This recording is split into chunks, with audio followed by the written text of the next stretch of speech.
Hey guys, Baba here.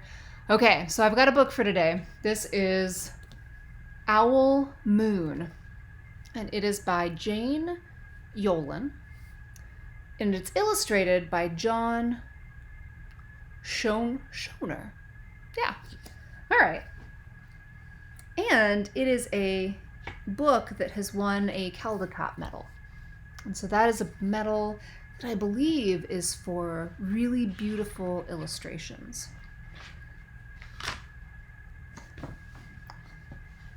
And they say it is for my husband David, who took all our children owling, and it is to my granddaughter Nissa, for when she is old enough to go owling. Aww. I really like this book. It's beautiful. Okay, so it was late one winter night, long past my bedtime, when Pa and I went owling. There was no wind. The trees stood still as giant statues. The moon was so bright and the sky seemed to shine. Somewhere behind us, a train whistle blew long and low, like a sad, sad song. Hush.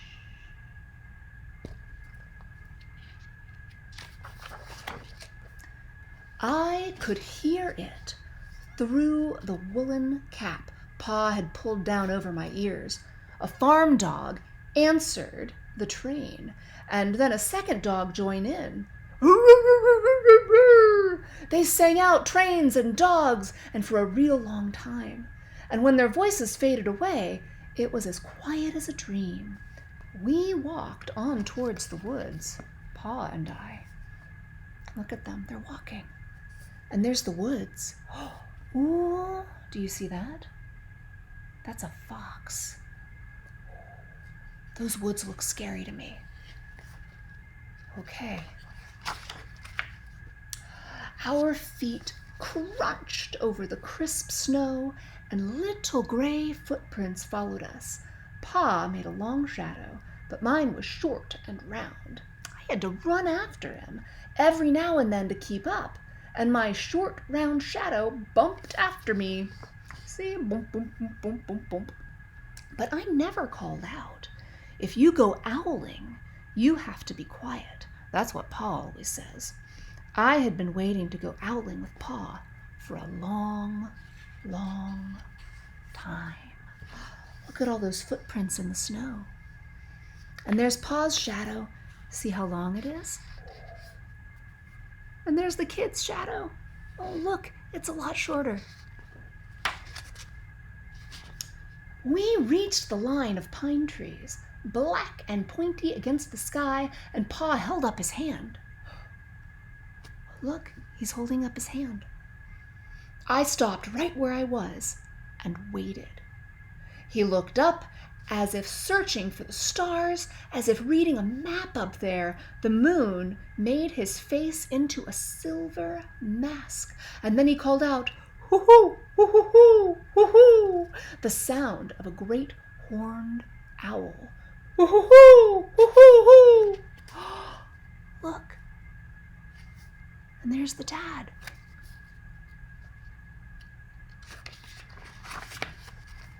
Again he called out, and then again, "Hoo-hoo-hoo, hoo-hoo-hoo." And then again, and after each call he was silent. And for a moment we both listened. But there was no answer. Pa shrugged, and I shrugged. I was not disappointed. My brothers all said sometimes there's an owl, and sometimes there isn't. Look, they're walking together. I think that's a squirrel. And they're still in the snow. We walked on, and I could feel the cold as if someone's icy hand was palm down on my back, and my nose and the tops of my cheeks felt cold and hot all at the same time. But I never said a word. If you go owling, you have to be quiet and make your own heat. Look, they're just walking. and they're quiet. And they're looking for owls. We went into the woods. The shadows were the blackest things I have ever seen. They stained the white snow. My mouth felt furry, for the scarf over it was wet and warm. I didn't ask what kinds of things hid behind black trees in the middle of the night. Oh, when you go owling, you have to be brave. Wow, those trees are pretty black. It looks like it could be scary. Then we came to a clearing in the dark woods. The moon was high above us. It seemed to fit exactly over the center of the clearing, and the snow below it was whiter than milk in a cereal bowl. Look how white that is. And look, there's trees all around. And that's where they're standing. So this right here, that's the clearing, because there's trees all around.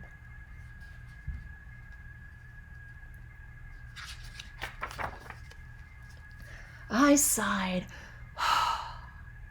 and Pa held up his hand at the sound. I put my mittens and scarf over my mouth and listened hard. And then Pa called, hoo-hoo-hoo, hoo-hoo, hoo-hoo-hoo, hoo-hoo. I listened, and I looked so hard that my ears hurt and my eyes got cloudy with the cold. And Pa raised his face to call out again, but before he could open his mouth, an echo came threading its way through the trees. Woo-hoo, woo-hoo. I think it's the owl. Pa almost smiled, and then he called back, hoo-hoo, hoo-hoo, just as if he and the owl were talking over supper, or about the woods, or the moon, or the cold. I took my mitten off the scarf of my mouth, and I almost smiled too. Look, there's the dad. There's the kid. The owl's call came closer. From high up in the trees, on the edge of the meadow, nothing in the meadow moved. All of a sudden, an owl shadow lifted off and flew right over us.